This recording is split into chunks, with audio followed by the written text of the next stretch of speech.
미국 스탠퍼드 심리학 교수인 루이스 터먼이라는 박사는 1921년부터 약 80년 동안 미국인 1,500명을 대상으로 장수에 대해서 연구를 했습니다.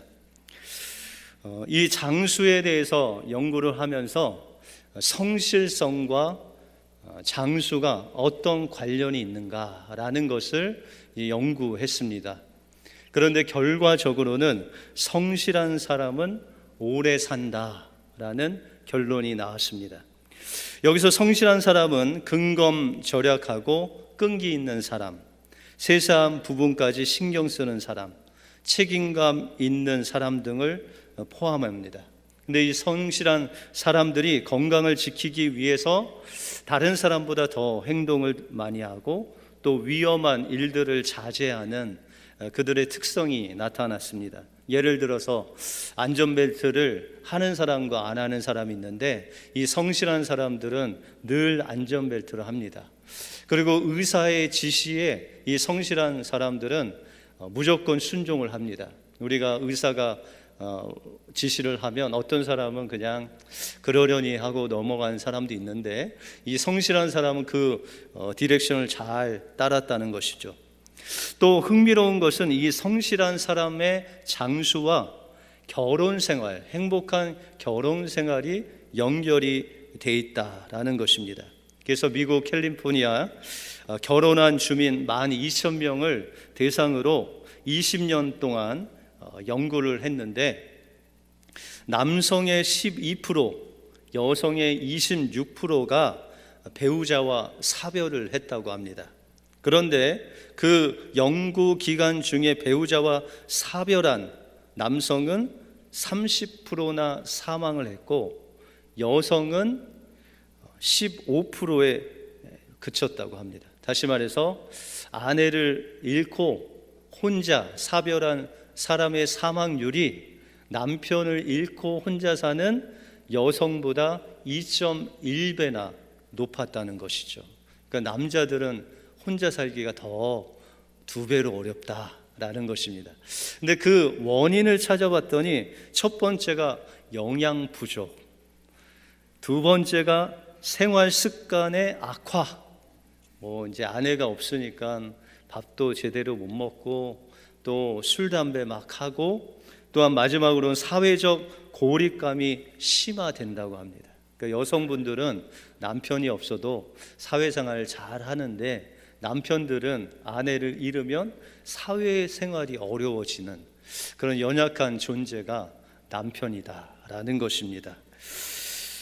그래서 또한 캘리포니아에서 다시금 전립선 암에 걸린 남자들, 사별한 남자들과 또한 결혼하고 아직 아내가 있는 전립선에 걸린 암에 걸린 사람과 비교해서 어떤 부류가 더 오래 사는가를 시험했더니 결혼한 남성, 다시 말해서 아내가 살아있는 남성은 전립선 암에 걸려도 평균적으로 69개월을 더 살았다고 합니다. 그런데 아내를 사별하고 없는 남편은 평균적으로 38개월, 한 반 정도밖에 못 살았다는 결과가 나왔습니다.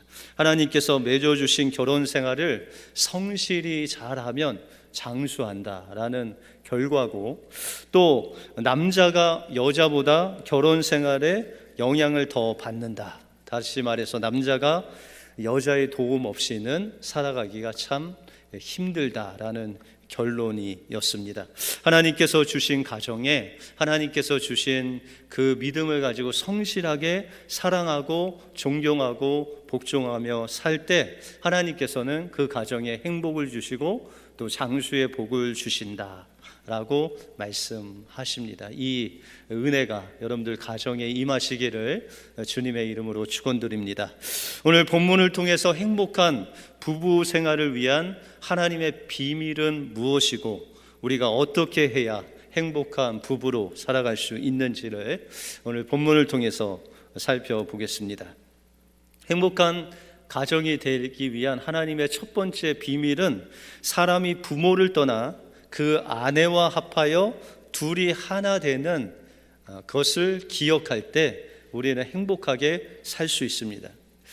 여기서 나오는 비밀은 두 가지, 우리가 비밀하면 두 가지가 있습니다. 하나는 시크릿이라는 비밀이 있고, 두 번째는 미스테리라는 비밀이 있습니다. 시크릿이라는 비밀은, 여러분들 소셜 번호 있으세요? 소셜 번호가 없는 분은 텍스 아이디 번호도 있죠. 근데 그 번호를 다른 사람들에게 알려주지 않죠. 비밀스러운 거니까. 그래서 다른 사람에게 알려주지 아니함으로 알 수 없는 그 소셜 넘버가 바로 시크릿, 비밀이라는 것이죠. 그런데 두 번째 미스테리라는 비밀은 다 알려줬는데도 불구하고 그것을 깨닫지 못할 때 그것이 비밀이 되었다는 것이죠. 다시 말해서 예수님께서 제자들을 이렇게 모아 놓으시고 밭에 대해서 설명을 하셨죠. 그래서 하나님께서 농부가 씨를 뿌렸는데 때로는 길가밭에 떨어지고, 때로는 돌밭에, 때로는 가시밭에, 때로는 옥토밭에 떨어진다. 그래서 옥토밭에 떨어진 그 씨앗은 30배, 60배, 100배 열매를 맺는다 라고 그렇게 비유로 말씀해 주셨어요. 그러니까 모든 것을 말씀해 주신 거죠. 그런데 제자들이 그것을 듣고도 깨닫지 못하는 것, 그것이 미스테리라는 것이죠. 오늘 본문에 나오는 행복한 부부를 만드는 비법이 있다고 합니다. 근데 이 비법은 시크릿이 아니라 하나님이 아예 그냥 여러분들에게 주시지 않은 것이 아니라 다 알려주셨는데도 불구하고 우리가 깨닫지 못하고 그것대로 행하지 못함으로 행복한 부부 생활을 못할 때가 있다는 것이죠. 이 비밀이라는 것이 미스테리인데, 하나님이 행복한 부부 생활의 비밀을 여러분들에게 말씀해 주셨다는 것이죠. 그 첫 번째 비밀이 31절에 나와 있습니다. 31절에 보시면, 이러므로 사람이 부모를 떠나 그 아내와 합하여 그 둘이 한 육체가 될지니라 라고 말씀하고 있습니다. 하나님께서 이 부부의 비밀을 알려주셨는데, 그것이 남자와 여자가 결혼을 하면 한 몸이 되고 부모를 떠난다라고 그렇게 말씀하고 있습니다. 여러분들, 보통 우리 부모님들은 보통 아들을 장가 보내고 생각하기를 내 아들을 빼앗겼다라고 생각합니다. 누구한테 빼앗겼다고 생각합니다? 며느리한테 빼앗겼다라고 생각하십니다. 그렇죠? 그러면서 특별히 이제 아들의 어머니 되시는 분들은 내가 저 아들을 기저귀를 어떻게 채우고 갈고 어떻게 애지중지 키웠는데 라고 하면서 아들을 뺏긴 것에 대해서 상당히 서운하게 생각을 하십니다. 그런데 이렇게 생각하는 그 순간부터 고부간의 갈등이 시작되는 거예요.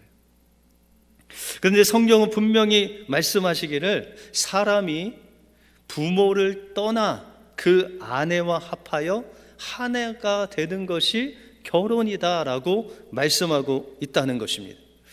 그런데 우리는 보통 이 말씀을 우리가 이해할 때 여기서 하나 된다는 것, 남자와 여자가 결혼해서 하나 된다는 것, 부모를 떠나 하나 된다는 것이 부모를 모시지 않는다라는 의미로 생각하는데, 부모를 모시면서도 하나 될 수 있어요.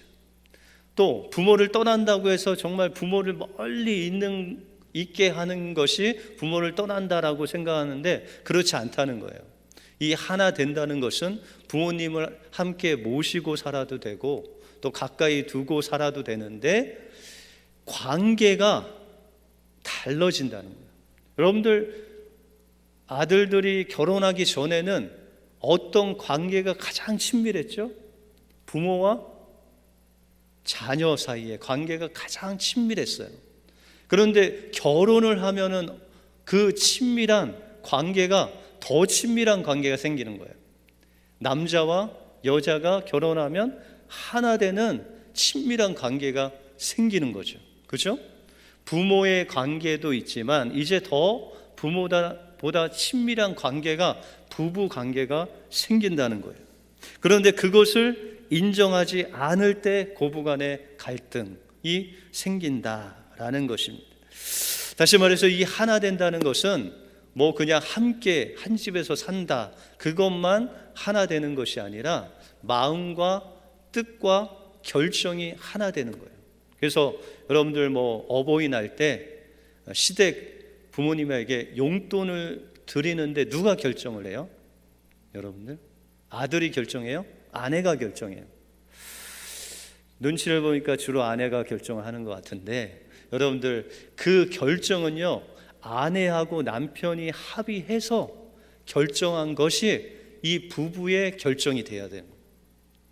다시 말해서 뭐 시댁 부모님을 섬기던 친정 부모님을 섬기던 이 부부가 하나 되어서 한 몸을 이루어서 한 결정을 하고 섬기는 거예요.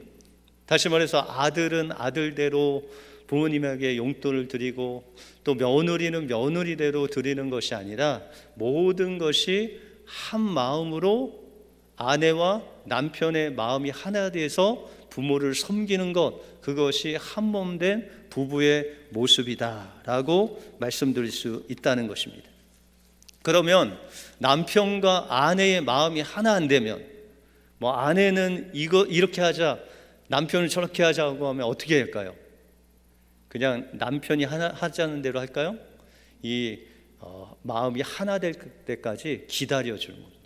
그리고 시간을 좀 두고 하나가 되었을 때 그것이 한 마음이 돼서 행하면 하나님께서 그 가정에 은혜를 주시고 행복으로 인도해 주신다라고 말씀하고 있습니다. 보통 남녀가 결혼을 하면 부부 관계는 뭐 이상이 없는데 꼭 부모님과의 관계로 인해서 어려울 때가 있죠. 이것이 바로 남편이나 아내가 일방적으로 자기가 하고 싶은 대로 부모님을 섬기면 어려움이 생기는 거예요. 그러니까 부모님을 섬길 때에 아내와 상의하고 남편과 상의해서 한 마음으로 섬기면 거기에 행복의 비결이 있다라고 말씀하고 있다는 것입니다. 이것이 부부간의 행복, 하나님께서 예비하신 첫 번째 비결입니다. 다음으로 행복한 부부의 비결 두 번째는 남편은 아내를 사랑하고 아내는 남편을 존경할 때 행복이 찾아옵니다. 행복한 부부의 두 번째 비밀은 남편은 아내를 사랑하는 거예요. 25절에 보시면 남편들아 내 아내 사랑하기를 그리스도께서 교회를 사랑하시고 위하여 자신을 주신같이 하라라고 말씀하고 있습니다. 남편은 어떻게 해야 된다고요? 아내를 사랑해야 되는데 어떻게 사랑해야 돼요? 그리스도께서 교회를 사랑하셔서 자신의 모든 것을 드린같이 남편은 자기의 모든 것을 누구한테 줘야 돼요? 누구한테? 부모님한테?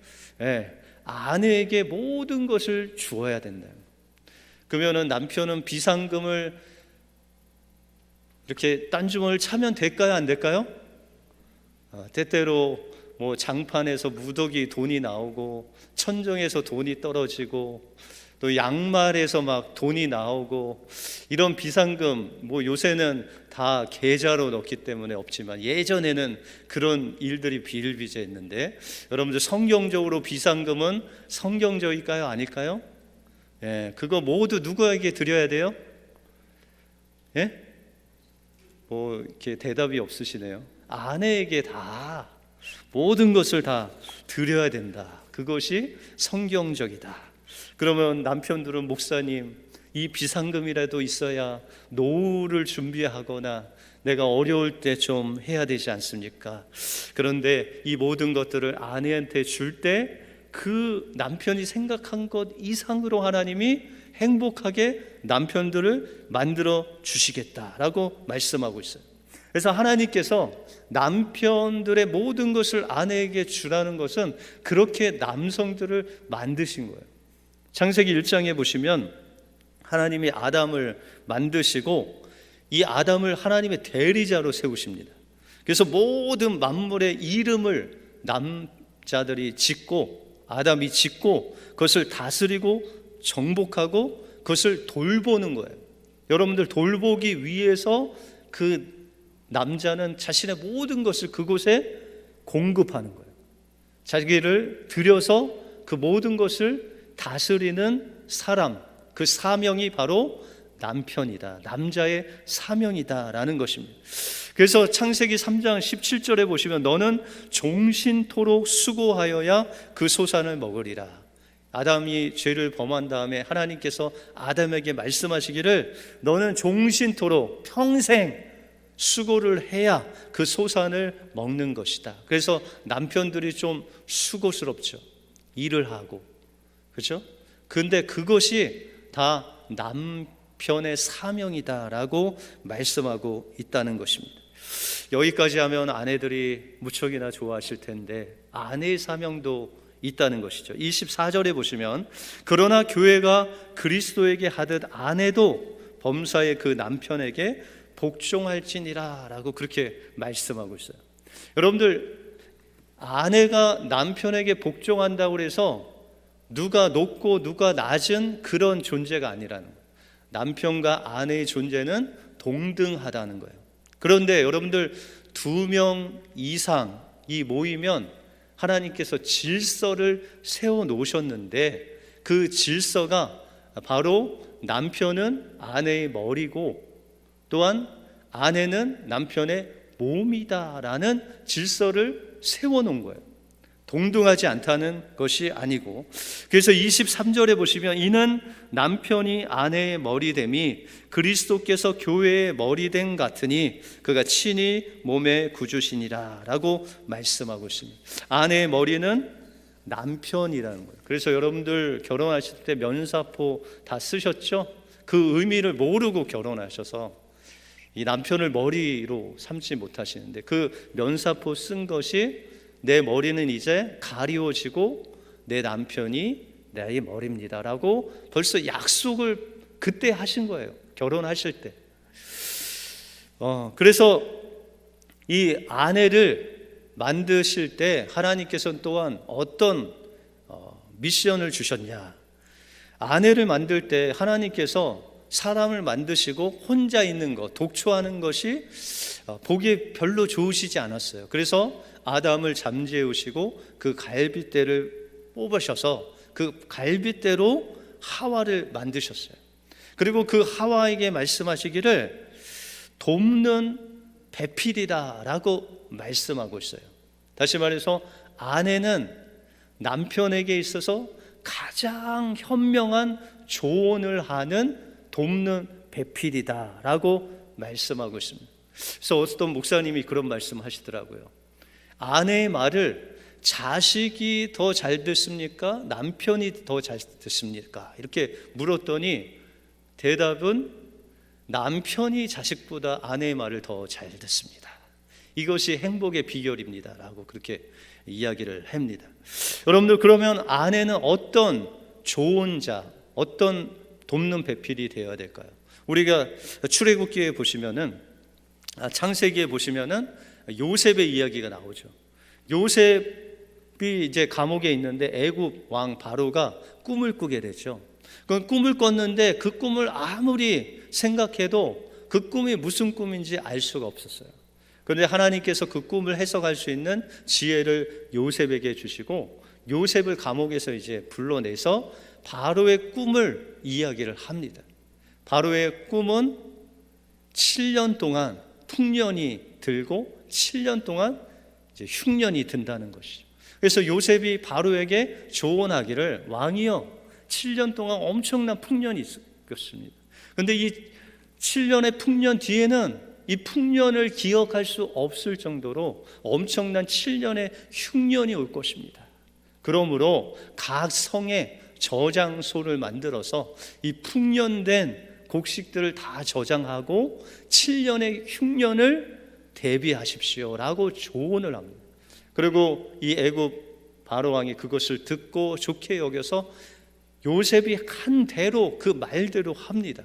그러므로 7년 동안 정말 풍년이 왔고 그것을 저장소에 다 성마다 비치를 해 놓음으로 인해서 애굽의 흉년이 들었을 때 애굽의 모든 사람들을 먹을 것을 줄 뿐만 아니라 애굽 주변에 있는 모든 나라가 기근을 얻어서 죽음을 맞이할 때 이 요셉을 통해서, 애굽을 통해서 그들에게 먹을 것을 주어서 그 주변에 있는 생명까지 살리게 되는 놀라운 은혜를 경험하게 된다는 것입니다. 이것이 바로 아내의 조언을 들었을 때 생명을 살리는 놀라운 역사가 일어나게 된다는 것입니다. 그런데 또한 아내의 사명은 남편을 머리로 세우는 것입니다. 그래서 가정의 모든 결정권은 누구에게 있을까요? 누구에게요? 네, 남편에게 있는 거예요. 아내는 조언을 하고 결정은 남편이 해요. 여러분들, 왕이 무엇을 결정할 때 그 주변에 있는 그 참모들이 다 조언을 하죠. 그러니까 왕이 어떤 결정을 한다고 해서 왕이 결정하는 것이 아니라 그 옆에 있는 조언자들이 말을 다 듣고 그것대로 결정을 하는 거예요. 그러니까는 누가 파워가 센 거예요? 네, 옆에서 조언하는 아내의 말을 잘 들으면 또 잘 결정을 할 수 있다는 거예요. 그런데 요즘 우리 한국 사회를 보면 기러기 아빠들이 많죠. 기러기 아빠라고 하면 아내와 이 자녀들을 유학을 보내고 자신은 한국에 남아서 돈을 벌어서 보내는 이 아빠들을 기러기 아빠라고 하죠. 그런데 이 기러기 아빠들의 대부분의 결정은 기러기 아빠가 결정을 했는데 정말 못 이겨서, 아내의 그 협박에 못 이겨서 기러기 아빠가 된 사람이 있다는 거예요. 다시 말해서 그 남편이 유학을 보내겠다라고 해서 보낸 가정은 별로 없고 아내와 자녀의 그 엄청난 압박으로 인해서 기러기 아빠들이 그냥 그것을 묵인해 줬다라는 거예요. 그렇게 되면 어떻게 돼요? 행복한 가정이 될까요? 안 될까요? 행복한 가정이 안 될 확률이 높아지는 거예요. 왜요? 남편의 결정에 아내가 따라야 되는데 아내는 결정권을 남편에게 준 것이 아니라 자식 중심으로 결정을 하면 그 가정이 행복할 수가 없다. 그럼 누구 중심으로 결정을 해야 돼요? 남편 중심으로 결정을 해야 된다라고 주님은 말씀하고 있다는 것입니다. 그런데 우리가 이렇게 남편은 자기가 희생하고 수고한 것을 아내에게 다 주는 이유는 주님이 교회를 그렇게 사랑함으로 다 준 것 같이 남편이 아내를 사랑함으로 자기 가족에게 모든 것을 다 주고 아내는 교회가 예수님을 순종하고 사랑하듯이 그렇게 아내는 남편에게 복종하고 순종하고 결정권을 주어야 된다는 거예요. 그런데 때때로 이게 힘들 때가 있어요. 여러분들 힘들 때는 무엇이 필요하냐면 모델이 필요해요. 저 모델을 보니까 내가 그럼에도 불구하고 따라 해야 되겠다. 행복한 모델이 필요하죠. 그러면 여러분들의 가정의 모델은 누구예요? 최수종과 하이라 가정의 인꼬 부부의 모델을 보고 그렇게 따라가세요? 아니면 막 재벌가 가정을 보고 나도 저렇게 살아야겠다 평생 그렇게 하고 갔어요? 그렇게 되면 행복해질 수가 없다는 거예요. 그럼 누구를 바라봐야 돼요? 오늘 32절에 보시면 이 비밀이 크도다. 내가 그리스도와 교회에 대해서 말하노라. 이 모델이 그리스도와 교회의 모델이 바로 우리 가정의 모델이 되어야 된다라고 말씀하고 있다는 것입니다. 그러므로 예수님께서 어떻게 교회를 사랑하셨는지를 기억해야 된다는 것이죠. 그래서 25절에 보시면 남편들아 아내 사랑하기를 그리스도께서 교회를 사랑하시고 위하여 자신을 주신같이 하라라고 말씀하셨습니다. 그러면서 예수님께서 교회를 죄 많고 흠 많은 그 교회를 자기의 생명을 바치면서까지 사랑한 이유에 대해서 말씀하고 있습니다. 26절에 보시면 이는 곧 물로 씻어 말씀으로 깨끗게 하사 거룩하게 하시고 자기 앞에 영광스러운 교회로 세우사 티나 주름 잡힌 것이나 이런 것들이 없이 거룩하고 흠이 없게 하시려고 자신의 모든 것을 다 들여서 교회를 사랑했다라는 거예요. 여러분들, 아내를 사랑할 때 그 남편이 아내의 연약함, 깨지기 쉬운 그 연약한 아내를 위해서 자신의 모든 것을 들여 사랑할 때 그 아내는 하나님 앞에 거룩한 예수님의 신부로 드러나게 만들어가는 주체가 바로 남편이라는 거예요. 그래서 아내는 남편의 사랑을 먹고 그리스도의 신부로서 단장해 가는 존재가 바로 아내다라고 말씀하고 있다는 것입니다. 그러면 아내들이 남편에게 복종하고 존경할 때 어떤 모습이 생기냐? 23절에 보시면 이는 남편이 아내의 머리됨이 그리스도께서 교회의 머리됨과 같으니 그가 친히 몸에 구주라라고 말씀하고 있습니다. 여러분들, 아내가 교회가 그리스도를 정말 그리스도께 순종하고 복종하고 존경하듯이 그렇게 부족하고 연약한 남편을 존경하고 복종할 때 하나님께서 남편들을 가정의 가장으로 또한 신앙으로 가정을 인도하는 신앙의 주체로 남편들을 세워 주신다는 거예요. 그렇게 남편들이 신앙의 주체로 가장으로 결정권을 가지고 결정할 때 그 가정의 남편들이 그 가정을 신앙, 주님께로 인도하는 신앙의 주체로 변화되게 된다라고 말씀하고 있다는 것입니다.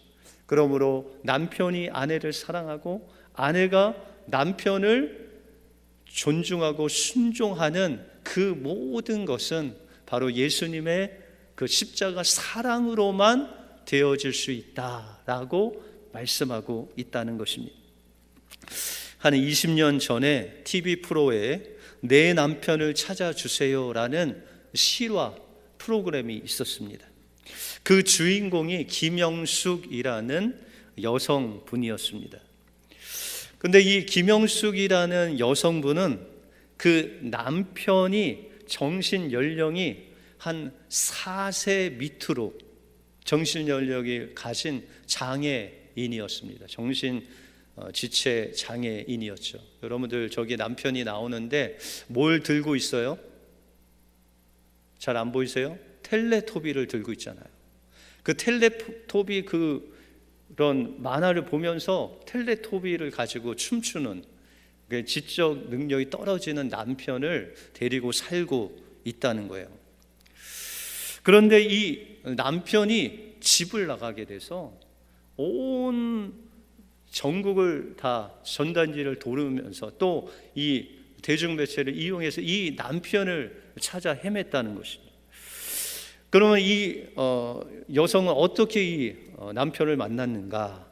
그녀는 인천 장애인 보호소 교육 교사로 일하고 있었습니다. 근데 그곳에서 이 남편이 그 보호시설에 있었는데 이 남편이 다른 몇 명한테 그냥 두들겨 맞아갖고 거의 죽게 된 것을 보았어요.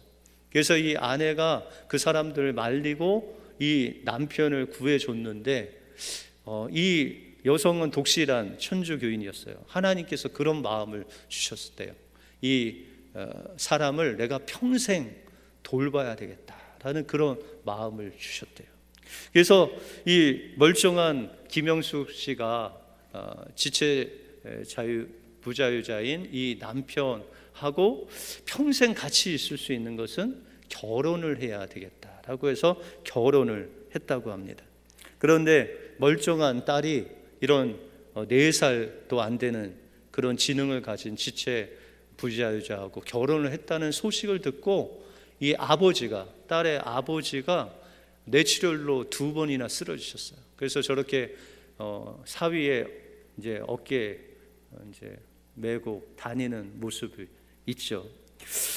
그럼에도 불구하고 이렇게 어려운 삶을 살다가 남편은 뭐 돈을 벌 수가 없고 아내는 틈틈이 나가서 돈을 버는데 월세가 한 달에 10만 원이고 또 남편의 약값을 대고 또 생활비를 대기 위해 너무나 역부족이었어요. 그래서 이 아내가 다시 이 남편이 있었던 장애자 보호소에 교사로 돌아갔는데 이 남편이 아내가 자기를 보호소에 다시 보내는 줄 알고 집을 뛰쳐나간 거예요. 그래서 이 아내가 온 동네를 찾아다니면서 전국에 전단지를 뿌리면서 남편을 찾습니다. 그래서 한 기자가 이 아내에게 물었습니다. 왜 이런 지체 부자유자고 또한 도움이 되지 않는 남편을 왜 찾습니까? 라고 그렇게 물었대요. 그랬더니 그 김영숙 씨가 말하기를 내 남편은 저 없이는 아무것도 못하나요? 저렇게 아침마다 세수 비누를 묻혀서 얼굴을 씻겨주고 이빨을 닦아주고 옷을 입혀주고 내가 아니면 하루 세 끼도 못 먹고 씻지도 못하고 혼자 화장실도 갈 수 없다는 거예요. 그러니까 자기 아니면 내 남편은 도저히 살 수 없습니다 라고 말한 후에 그녀는 고백하기를 나는 그 사람을 사랑합니다. 이제는 그가 없으면 나도 살지 못합니다. 이런 조건 없는 희생적인 사랑과 또 대중 매체에 힘입어서 그 아내는 남편을 123일 만에 찾습니다. 그리고 아내는 남편을 찾게 도와주신 모든 분들께 감사하며 당장 생활이 어렵지만 사랑하는 남편과 열심히 살겠다는 메모를 남겼다고 합니다. 여러분들, 결혼은 조건이 아니라 사랑입니다.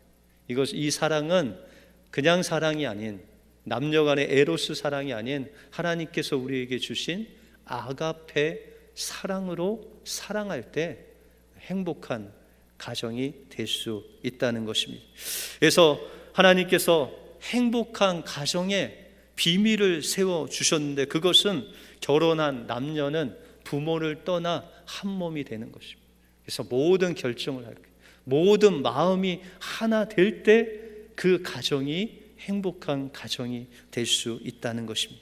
두 번째 비밀은 남편은 아내를 사랑하되 자기의 모든 것을 들여서 십자가에 내어주신 주님의 그 사랑으로 아내를 사랑해야 된다는 것입니다.